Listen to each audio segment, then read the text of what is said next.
la fotografía empezó todo por la montaña un poco. Claro, tú vas a la montaña y llevas una camarita, ¿te fijas? Y yo no era fotógrafo. Yo fui camionero, fui minero, hice muchas cosas, ¿te fijas? Pero empezó todo esto en la montaña. Porque aquí tú puedes ver, tenemos una garantía, tenemos la montaña al frente. Yo soy autodidacta, yo no soy académico. Entonces me basé mucho en revistas. Revistas como Cámara de las Hasselblad, de revistas, qué sé yo, de fotografías americanas, suizas, ¿no? Y eso, y muchos libros de fotografía que yo viajaba para comprar. Aquí no había, yo tenía como una especie de peregrinación a Buenos Aires una vez al año a comprar literatura. Entonces yo soy autodidacta porque la carrera no existía acá en Chile. No. Las influencias son pintores que me gustan, grabadores que... ¿Como quiénes? Eso es lo que Sí. A ver, ¿ubicas a Rothko? Rothko, por ejemplo, favorito mío, que no le gusta a nadie Rothko. ¿No? Rauschenbach, qué sé yo. ¿Y de fotógrafo? De fotógrafo, bueno, los de la vieja guardia, pues, o sea, Eugen Smith, Robert Capa, Stein. O sea, yo compré muchos libros. ¿No? O sea, ¿Pero cuando viajabas o llegabas yo acá? viajaba justamente para ver eso. Porque cuesta que lleguen ahora. En esa época quizás No llegaba nada. nada. No. En las universidades también puede haber sido... En Buenos Aires, por ejemplo, bueno, en Argentina tuve contacto con la Alicia Mico, que era una muy buena fotógrafa, directora hay un centro fotográfico en Buenos Aires, el Centro San Martín, que es muy bueno, que funciona muy bien. ¿Qué otros fotógrafos más? Mira, es que son muchos que yo no lo sé en detalle en este momento. Yo no me acuerdo porque, por ejemplo, la revista Cámara, que fue la que más influyó, que una revista que sacaba la Hasselblad, ¿no? Que para mí fue como una inspiración, digamos.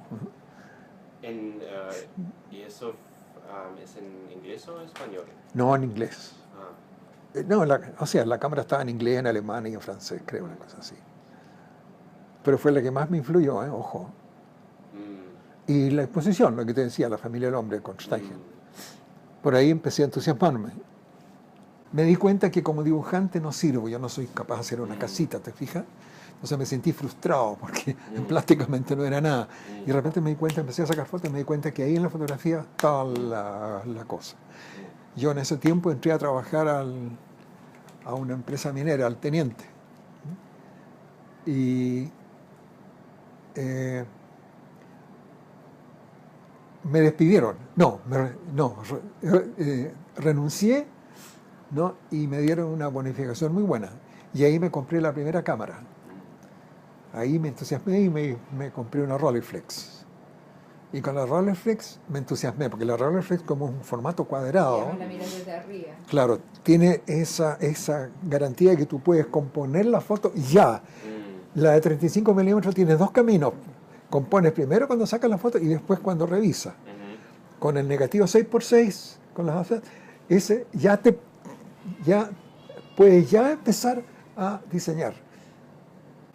Lo que hice también, visité varios museos, estuve en Europa varias veces, y visité los museos europeos y vi las tendencias europeas de la fotografía, ¿no? Y me di cuenta cuáles eran mis posibilidades, mis limitaciones aquí.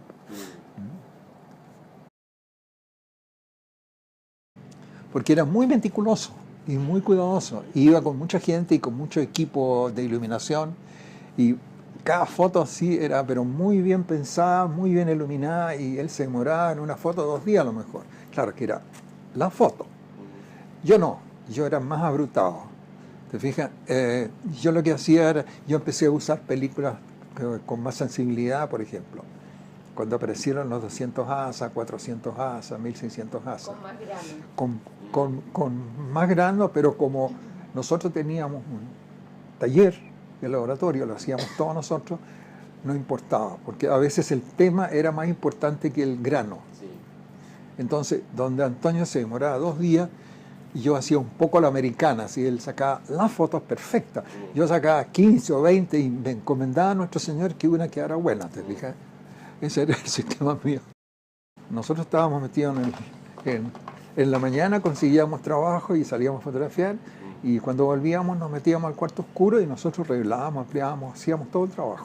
Tú sacabas las fotos y tenías que esperar que mandara a revelar el rollo, y era bastante más complicado. Por ejemplo, cuando empezó el color, el color, el famoso Kodacolor, acá en Chile no se revelaba en Panamá. Entonces tú sacabas las fotos, las mandabas a Panamá y volvías a golpearte el pecho a ver si lo que volvía era bueno o malo. Nunca se hizo, inclusive durante la UP no había papel acá. Entonces yo iba a Argentina, yo compraba en Argentina y traía papel acá. Los papeles generalmente eran americanos, ingleses y alemanes, lo que había acá. Los hacíamos porque había ferias anuales. Había una feria anual que era la FISA, por ejemplo. Y en esa feria, que empezó como una feria agrícola, y después la agrícola se empezó a meter un poco de maquinaria agrícola, y después se metieron las industrias, y después ya la parte agrícola ya desapareció. Y la FISA fue creciendo. Primero. Y segundo, hicimos varias exposiciones representando al gobierno de Chile fuera de Chile. Inclusive con el Lucho, estas exposiciones en Lima, en Bogotá. Yo te puedo dar un ejemplo. Para la CAP hicimos una exposición, hicimos un mural grande de 12 por 6 metros. Es una cosa gigantesca. Entonces, para hacerla, tuvimos que ir a terreno y fotografiar varias veces con distintos negativos, ¿no? Y lo parcializamos y después entonces hicimos las impresiones y los pegamos y armamos ese muro. Así se hacía, era dificilísimo. No se conocía murales en color acá en Chile, no se hacía. No existía el mural en color. Lo que yo necesitaba eran murales por exposición, murales industriales grandes.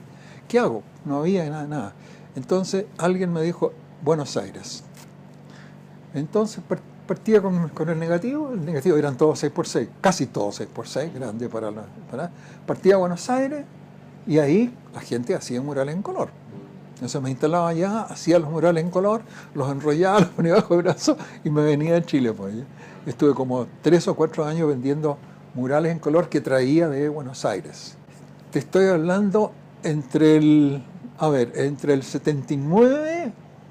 78, yo te diría que entre el 79 y el 84, 85 más o menos. Después empezó a aparecer mural en color y nosotros en el taller empezamos a hacer los murales en color para no tener que ir a Buenos Aires, aunque me encantaba ir a Buenos Aires. ¿No? Pero es curioso, yo conocí al Guevara, primero lo conocí en la cordillera, haciendo montañismo. Y después dejé de verlo hasta que después apareció un problema que un amigo de él que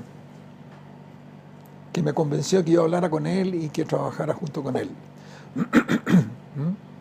Pero tú no lo conocías antes, ahí lo conocí un par de veces excursionando, pero así, muy, muy a la pasada.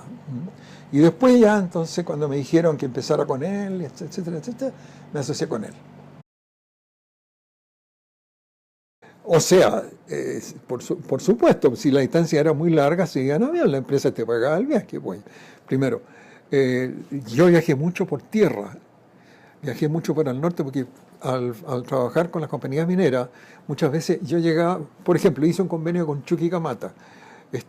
Tenía que ir cada 2 meses a fotografiar Chuquicamata, las distintas fases. Pero cuando llegaba allá no tenía transporte. Me conseguía, era difícil. Entonces yo me iba de Santiago a Chuqui en auto.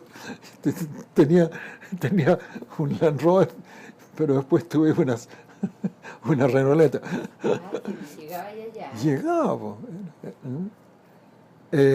Mira, la verdad es que nos transportábamos en lo que la empresa te ofrecía en realidad. Habían empresas, o sea, si tú ibas a Punta Arenas tenías que ir en avión, pues oye, es lógico. Pero si ibas a Temuco no había avión, pues así que tenías que irte por tierra nomás. Después con el Lucho Guevara hicimos un viaje, no sé si él lo tiene ahí, el que hicimos la aventura del norte, que fue un viaje, pero buenísimo, entretenidísimo, pues, ¿no? Nos fuimos en el Land Rover, íbamos a recorrer de Chile hacia el norte, ¿no? Iquique, después el interior, y después íbamos a cruzar al otro lado, Argentina, y ahí íbamos a pasar a Brasil, y bajar por el otro lado, y volver por Buenos Aires a Santiago. ¿Y lo hicieron? No. No, pero espérate, me dejo explicarte por qué no. Partimos. No, si lo hicimos. Llegamos arriba, llegamos al altiplano, y teníamos que llegar a Salta. Y nadie nos dijo que el camino, nadie sabía por dónde era el camino para llegar a Salta. Salta es una ciudad muy linda por el lado argentino. Entonces nos dijeron que de Salta traían ganado a Chuqui, a Calama. Traían ganado para darle carne a los mineros, qué sé yo. Entonces había todas esas huellas del ganado, estaba llena de huesos, de los cadáveres de los animales que se morían en el camino, pues, ¿no? Entonces, ¿qué hicimos nosotros? Seguimos los huesos en el Land Rover, pues, ¿no? Seguimos los huesos en el Land Rover. Por ahí hay una foto donde sale el Lucho entre el archivo mío. Y a lo mejor él tiene alguna foto de ahí. Y nos agarró el invierno boliviano, pues. El invierno boliviano significa en el altiplano. Entonces nosotros pensábamos, en 2 días íbamos a cruzar de Calama a Salta. Nos demoramos 8 días. ¿No? Se nos cortaron los caminos, no hallábamos qué hacer, tuvimos que llegamos a San Antonio de los Cobres, un pueblecito en el lado argentino, y había ferrocarril. Entonces tuvimos que poner el jeep sobre el ferrocarril, ¿no? Y bajar en el ferrocarril. Partió el ferrocarril para Salta y con la lluvia se cortó el ferrocarril y nos quedamos con el jeep arriba del ferrocarril, ¿no? Y ahí estuvimos como 2 días y medio, que se lleva arriba el ferrocarril, hasta que por último llegamos a Salta. Y en Salta nos llevaron presos. Fuimos a la cárcel. Porque ese camino no existía, pues. Nadie venía por ese camino. Entonces llegaron los tipos y afortunadamente yo traía los papeles del Automóvil Club y nos soltaron. Pero nos tuvieron presos como 2 días. Lo que pasa es que las empresas acá en Chile, durante esos años, no tenían metido el concepto de la fotografía, de archivo y todo lo demás. Ese concepto es muy posterior. Exactamente. Entonces aparecimos nosotros, ¿no? Aparecimos nosotros diciendo, oiga, ¿qué le parece si usted, porque como aparecieron muchos inversores japoneses y australianos, qué sé yo, las empresas tienen que mostrar lo que estaban haciendo. Y ahí los convencí yo para que fotografiáramos las faenas. Lo que pasa es que ellos no lo tenían muy claro. A lo más me mostraban folletos de afuera. Y yo muchas veces copiaba folletos que venían del extranjero. Y yo creo que lo que más considerábamos que era creativo éramos nosotros. Porque, ¿sabes por qué? Porque no habían antecedentes. Mira, yo te daré un ejemplo para las exposiciones. Las exposiciones hoy día todo se hacen con modulares, ¿cierto? Tú montas una exposición con modulares, la armas, después termina la exposición, tú la desarmas y ese módulo lo usas para otra exposición. Acá en Chile eso no existía. Acá se hacía una exposición, se armaba con madera los paneles, se pegaba, qué sé yo, y después se terminaba la exposición y se quemaban los paneles. Lo que pasa es que la fotografía siempre, acuérdate que hasta hace muy poco tiempo fue considerado un arte menor. Éramos artífices. Ya, y no hablemos de la fotografía industrial. Yo hablo en la fotografía industrial, hay 2 caminos. La empresa me encarga, yo hago el trabajo, se lo entrego como estas cosas, y está la foto que no me pagan, así le llamo yo, que son las que me gustan a mí. Me gustan por su plástica, por su forma, por la relación que, o sea, para ver la pintura que me gusta y la escultura. O sea, es mi visión de lo que son las artes plásticas. A través de la fotografía industrial yo demostré que sí se puede. Social, sí, por supuesto, porque yo trabajé, por ejemplo, en el caso de Corfo Norte, que era estatal. Trabajé para el Ministerio de Obras Públicas, que en ese tiempo, el tiempo de Allende, era estatal. Yo hice una exposición internacional de la vivienda, lo hice para el tiempo de Allende, en el año 72.